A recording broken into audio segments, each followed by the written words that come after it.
ગીર જંગલમાં 8 જેટલા સિંહોના ભેદી રોગના કારણે મોત થયા છે। સિંહોના મોતને પગલે સિંહ પ્રેમીઓમાં નારાજગી જોવા મળી રહી છે, જ્યારે બીજી બાજુ વન વિભાગે તપાસ શરૂ કરી છે અને શંકાસ્પદ અને લક્ષણો ધરાવતા અમુક સિંહોને ક્વોરન્ટાઇન કરવામાં આવ્યા છે। ગુજરાતનું ગૌરવ ગણાતા ગીરના જંગલમાં 8 સિંહોના રોગચાળાથી મોત થયા છે, જેને પગલે સિંહ પ્રેમીઓમાં નારાજગી જોવા મળી છે। ધારી ગીર પૂર્વ અને ગીર પશ્ચિમ વન વિભાગમાં સીવીડી અને બેબસિયા જેવા ભેદી રોગથી 8 સિંહોના મોત થયા હોવાનું સામે આવ્યું છે। 5 સિંહ અને 3 સિંહ બાળના આ ભેદી રોગના કારણે મોત થયા છે। બેબસિયાથી સિંહોને બચાવવા સતત મોનિટરિંગ ચાલુ હોવાનું કહેવામાં આવી રહ્યું છે। પીસીસીએફ ધારીના સરસિયા રેન્જમાંથી 8 સિંહના ગ્રુપને રેસ્ક્યુ કરી ઓબ્ઝર્વેશનમાં રાખવામાં આવ્યા છે। ધારી ગીર પૂર્વના જસાધાર રેન્જના ગીર ગઢડા બોર્ડર પર એક જ દિવસમાં 2 સિંહના કોઈ ભેદી રોગથી મોત થયા છે। ગીર પશ્ચિમની બાબરિયા અને જામવાડા રેન્જમાં 2 થી વધારે સિંહના મોત થયા છે, જ્યારે લીલિયા રેન્જ 1માં સિંહબાળ, સાવરકુંડલા રેન્જમાં 1 સિંહબાળ, સરસિયા રેન્જમાં 1 સિંહબાળનું મોત થયું છે। વન વિભાગ દ્વારા અશક્ત અને નબળા સિંહોને પકડી ઓબ્ઝર્વેશનમાં રાખવામાં આવી રહ્યા છે। સિંહના આખા ગ્રુપને પાંજરેપુરી એનિમલ ડોક્ટર દ્વારા તપાસ હાથ ધરવામાં આવી છે।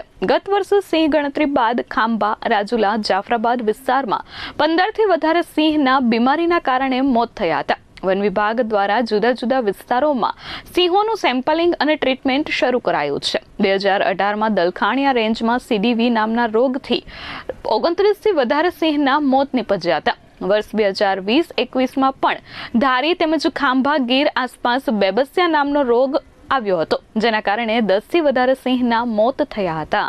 મળતા સમાચાર મુજબ અમરેલી જિલ્લામાં 5 સિંહ અને 3 સિંહ બાળના ભેદી રોગથી મોત થયા છે।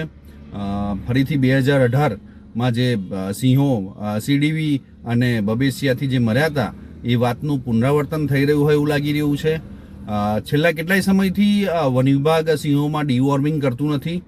બીજી વસ્તુ કે 2018નો જે બનાવ બન્યો હતો ને એમાં 30 જેટલા સિંહો આપણે ખોયા હતા અને જે કેપ્ટિવમાં રાખ્યા હતા સિંહો જે સારવાર હેઠળ હતા એ સિંહોને પાછા જંગલમાં છોડવામાં આવ્યા નથી।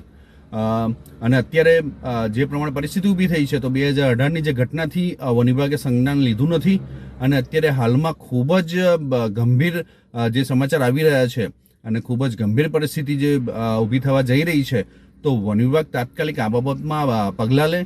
જે ડીવોર્મિંગ કરવાના હતું સિંહોને એ ડીવોર્મિંગ કરતા નથી, જેના કારણે જે આ ભેદી રોગ છે જે બબેસિયા અને સીડીવી વાયરસ એ સિંહોમાં સંક્રમિત થયેલો અત્યારે જણાઈ આવે છે અને 8 જેટલા સિંહો મર્યા છે, ત્યારે પરિસ્થિતિ ખૂબ જ ગંભીર છે। વન વિભાગે બીજા જે કાર્યો છે કે ભાઈ જંગલની જમીનો આપવી, કોઈને માલધારીને પુનર્વસન કરાવવું, આ જે બધી બાબતો છે એ બાજુ પર રાખી અને સીધા સિંહો માટે કામ લાગવું જોઈએ।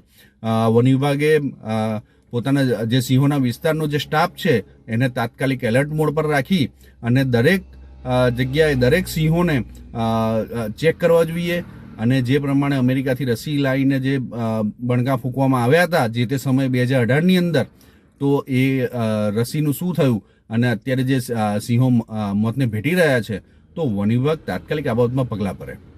Dharmesh Mehta, S24 news, Amreli.